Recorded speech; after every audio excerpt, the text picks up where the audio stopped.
Welcome everyone to Swayam massive open online course on NGOs and development. I am Priyadashini and today we will be talking on volunteering with NGOs. So NGOs aid in environment management, resource conservation and societal development. In short, NGOs bridge the gap between those who need and those who care. How do they do it? Completely through volunteer citizen groups. Yes, you heard it right.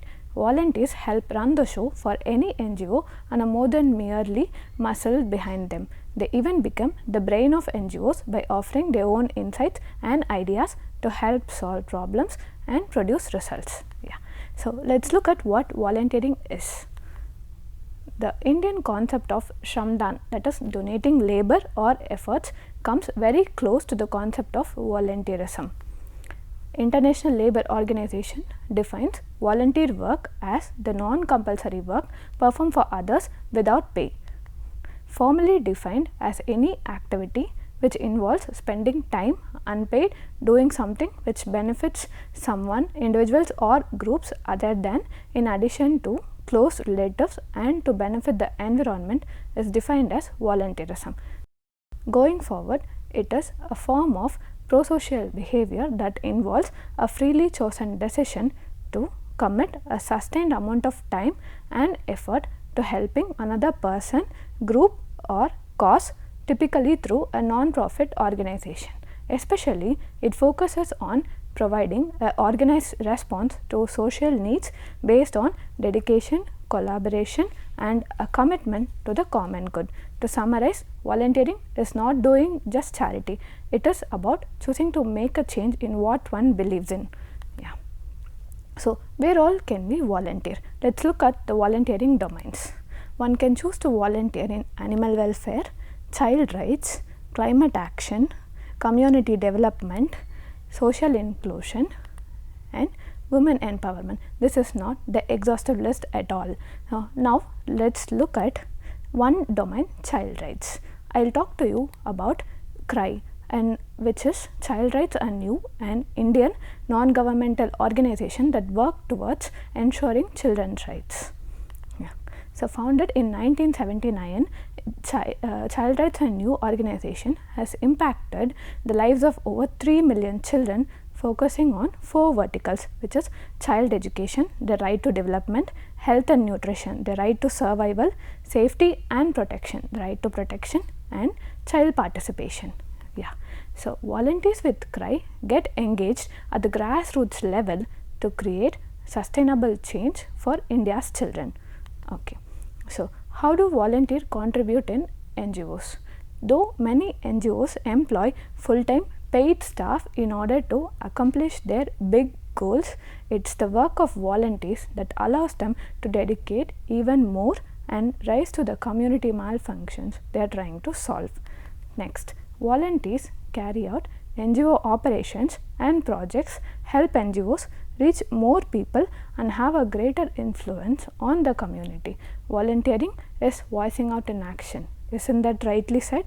Moving forward, volunteers also aid NGOs in increasing public awareness of the societal issues they confront, as well as in spreading pertinent information to solve such issues. They also help identify issues that affects their locality, promote a better understanding of their own community needs and foster a stronger sense of unity by strengthening the social ties within it. So let's quickly look at a fact bite. Every year 5th of December is observed as International Volunteer Day, an observance mandated by the United Nations General Assembly since 1985 to celebrate the spirit of volunteerism. Celebrating this day is said to offer an opportunity to acknowledge and support volunteer contributions in achieving the sustainable development goals at local, national and international levels. The day is marked by an overarching theme every year, and the theme for 2022 was Solidarity through volunteering. The campaign aimed at highlighting the power of our collective humanity to drive a positive change towards volunteerism. Volunteerism is where compassion, meets solidarity. Both share the same root values, supporting each other from a position of trust, humility, respect and equality. Hence, through this campaign, volunteers drawn together by solidarity are believed to develop solutions to the urgent development challenges and for the common good. Okay. Now, coming to the Indian case. In India, since 2014, the Confederation of Indian Industries through India at 75 Foundation has been observing the National Volunteering Week from 18th to 24th of January every year. So, what are the objectives of this mission?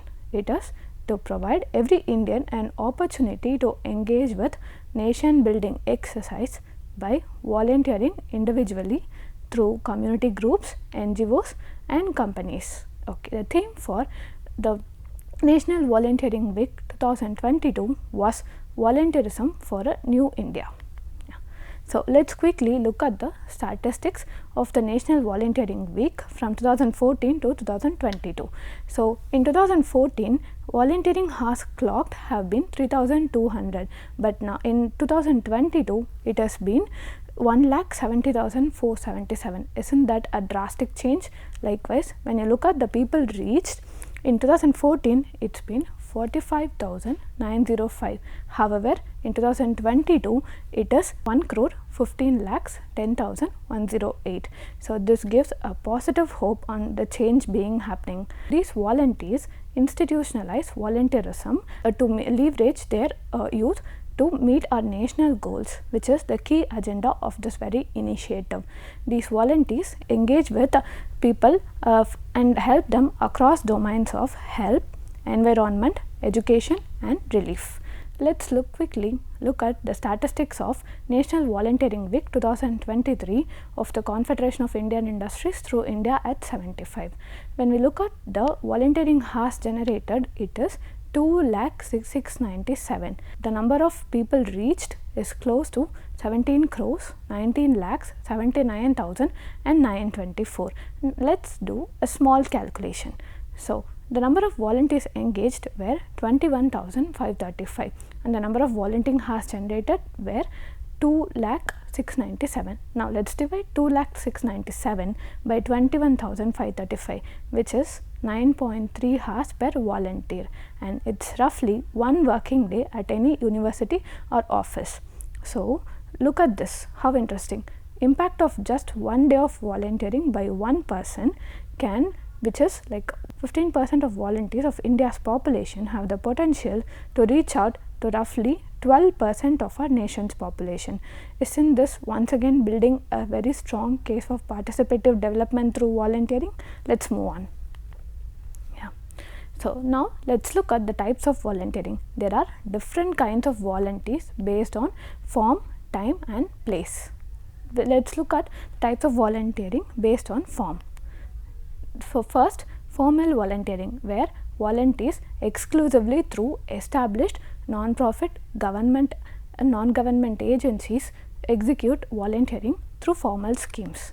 Next, informal volunteering, which is unorganized volunteering outside of non-profit agencies based on self-interest exclusively.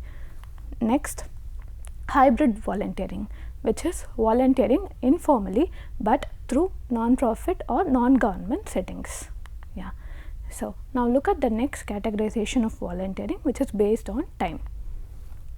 Occasional volunteers, those who occasionally provide their time and talents to support certain events or initiatives such as charity fairs or one-day coastal cleaning drives, etc. Next, short-term volunteering. These people are committed to working on specific initiatives for a limited time. Next, long-term volunteers who make a commitment to work for a cause for a long length of time, which may be months or even years. Okay. So, now let us look at an example for formal and long-term volunteering. As mentioned earlier, these categorizations are not mutually exclusive and go hand in hand. For example, a person working formally can volunteer for 1 or 2 years, which is long term. Okay, now let us discuss the case. I will talk about Teach for India, which is a non-profit founded in 2008 inspired by the Teach for America designed for Indian society. How do they do it and what do they do? So, they provide fellowship opportunities for young professionals and fresh graduates to teach underprivileged children for 2 years in under-resourced government schools and low-income private schools. Yeah. So, the program thus acts as a nodal site for youth to not just serve through acts of compassion, but also channel their experiences to understand the Indian education system and reinvigorate it through corporate management values of enterprise and performance. So, international volunteers are those who go to other nations to work on certain projects or causes. They may be funded or not funded. Next, community volunteers work on initiatives to enhance the local area's environment and standard of living. They cater to the local needs of a community. So, next comes who are the skilled volunteers using technology to do remote tasks such as providing online tutoring, utilizing their specialized skills and expertise to contribute to a cause. So, we can conclude that people from all walks of life, be it a student or a corporate professional, irrespective of their age, gender or race, can be the agent of change. So, now let us discuss virtual volunteering in detail because this is happening now. Okay. With the advent of technology, there are ample opportunities for online volunteering while working around one's work or academic schedule, that is balancing both. How do they do? Volunteers and beneficiaries are connected via online video sessions that are supervised and guided by mentors. Yeah. So, I will just give you few examples of virtual volunteering. The first one is digital and computer literacy, which is assisting young and adults on the use of computers and on educating them to use technology efficiently, say teaching a student how to use Microsoft Word or teaching them how to make a presentation or just teaching them how to operate a system. Next comes language tutoring, teaching languages that will help in communicating effectively and employability skills. For example, you might be a person who is very good in English. Why can't you share your knowledge with everyone? It is going to help someone secure a job. Next, administrative support, social media support, content writing, poster making for campaigns, research and creating reports for projects undertaken by the non-government or non-profit organizations. The NGOs are actually in shortfall of people who can do all this knowledge work. So, next, okay. So, why should someone take up volunteering? First, giving back to the community. This is the first and foremost reason why someone should undertake volunteering. Yeah. So, at its most basic, volunteering is about using your passion to give back to those in need and contributing to community resources. It's an extremely rewarding experience to be able to give one's time and skills to help others engage in civic responsibility and create positive impacts. It is indeed a chance to make a difference in whatever domain one has always been wanting to. So, next, extending one's social network. Volunteering is a great way to meet and connect with other people who share a common goal and similar passion, but perhaps from different backgrounds. It can also help increase social awareness by introducing one to new cultures or the cross sections of a society that they wouldn't otherwise get to meet, thus broadening your perspectives and understanding the world outside. Next, one more reason for why volunteering: honing your leadership skills. Volunteers, regardless of their age, are often trusted with important roles which give them a chance to develop their confidence and communication skills. Taking initiative is a hard skill to train, but volunteers are engaged to speak up when they think something could be improved. When one is passionate about a cause, developing leadership skills is a natural side effect. Thus, volunteering provides opportunities to hone one's leadership skills by helping them find hidden talents, such as learning that one can thrive working in a team, organize groups, or give instructions and teach others. Next one, building team management skills. Since volunteering is collaborative in nature, it's a great way to gain experience while working in a team. Volunteering attracts people from all ages, walks of life, and backgrounds, just like in the real world. Getting used to working with people from diverse backgrounds is important for boosting patience, empathy, understanding, and communication skills. All the important soft skills that employers actually look for in a potential candidate. With many workspaces shifting towards cross-functional collaborative terms, especially after the impact of pandemic, more and more workplace is getting global. So, being able to give concrete examples of having worked in such teams is sure to attract you future prospects. Next one, testing out a career. All of us would at some point feel like you want to begin something new, but are you afraid of testing out a career? If so, then yes, go for volunteering. Volunteering is the best way to test out a career alongside your studies or current job roles and determine whether it is really a good fit or it's just an attraction. Only when you hit the grounds do you face reality. Especially volunteering with charity or non-profits who run programs in the chosen field are a great way to go out there and meet people, similar people, while understanding a bit more about what is being done in the job or what the job entails. Volunteering is thus an amazing chance to gain new perspectives and experiences. The last one and the most important one, improved health and well-being. Volunteering has long been associated with a range of positive outcomes such as increased physical health as well as psychological well-being, with many volunteer roles involving physical activities such as walking, setting up and packing down events. Volunteering is sure to enhance one's physiological health. The running around helps in the long run. Next, improved health and well-being. Continuing on the same point, by providing opportunities for meaningful engagement, development of a sense of gratitude through comparison with those in more disadvantaged context, through satisfaction of needs for competence and relatedness, and through an enhanced sense of meaning in life, volunteering enhances one's mental well-being for sure. How many times have you looked at someone on the road and thought, God, thank you for the food I have daily? Volunteering does that essentially. Study involving a heterogeneous sample of long-term formal volunteers engaged in volunteering across different non-profit organizations in a southern metropolitan Indian city reports volunteers to experience higher psychological well-being through an accomplished sense of mastery and competence, self-acceptance, and a sense of engagement and growth. So, one more proof to why you must go for volunteering.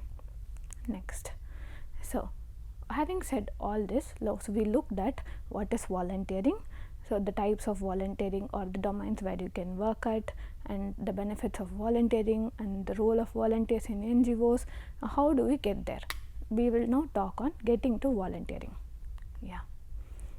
First, you must decide what cause you care about, because choosing to volunteer for the cause that one feels passionate about is sure to increase the chances that he or she enjoys the opportunity and is more involved in it. Second, identifying the skills and knowledge one can offer. Assessing the skills one currently has to see if there are any specific roles can add value through their specialized knowledge on it. For example, as we mentioned earlier, you may be good at PowerPoint, or you may be good at Word, or you may be good at graphic designing, but not many are good at it. You can actually lend a hand to those who need. Next, determining how often you can volunteer. you can't afford your entire day to volunteer if you are academic or a professional or have any other personal commitments. So it is essential to decide in the first hand how much time you have to volunteer, because being realistic and identifying how many hours a week or month one can commit to the position can prevent overcommitment while volunteering. Next, researching volunteer opportunities. This requires even thinking beyond typical non-profit organization if one can't find an opportunity they are interested in. Reaching out to one's community of friends, family members, all can, for example, as if they know any volunteer option that fits one's preferences can help, because working for your passion is definitely an impact maker. Okay. So let's talk about getting to volunteer in formal organizations detail.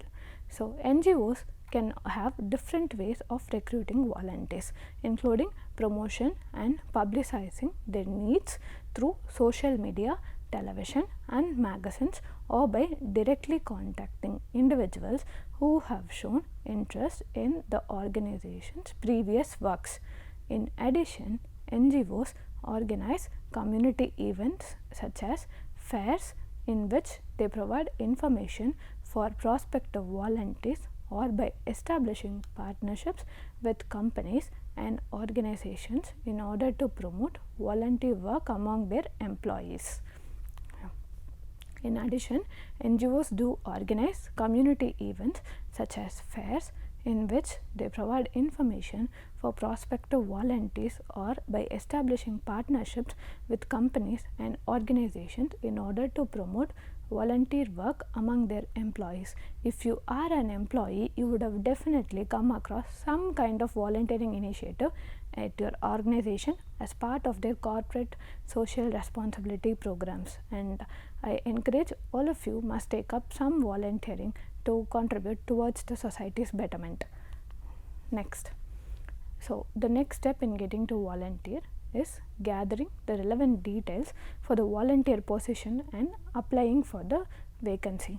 So before applying for a volunteer position, it is very essential to know about the task you will be performing and the level of commitment needed for it, because more information one knows, more equipped he or she will be able to perform, and if there will be no disappointment between your expected performance versus your delivered performance. Next, so you must complete any training required. Most volunteering will be at entry level, but some responsibilities require a certification or completing a training course before one begins. For example, if you are to tutor children on English, it is essential to get tested on your vocabulary skills first, so that we can ensure that right information gets passed on to the crowd. Next, beginning with a limited commitment and regularly assessing it. Before making a full commitment, it is essential to assess the volunteer experiences. Once only if you desire continuing the act in this capacity, consider giving more of your time to it. Again and again, this is getting repeated because one tends to volunteer for the cause they are more passionate in the long run as well. So next thing, being professional. Volunteering doesn't mean just going and coming or just contributing without any without being professional. Most non-profit organizations rely on volunteers for many of their duties, so being reliable and professional ensures a positive impact being made on time. Okay, to all said, there are no prerequisites for volunteering, only a positive attitude to bring about change and work for it continuously. Okay. So with this, I conclude my lecture following the words of Dr. Ms. Ripan Kaur, Child Rights and You India, that the responsibility of change lies with all of us. Thank you everyone. I'd like to conclude my topic by quoting Ripan Kaur, who is the founder of Child Rights and You India. The responsibility of change lies with all of us. Thank you.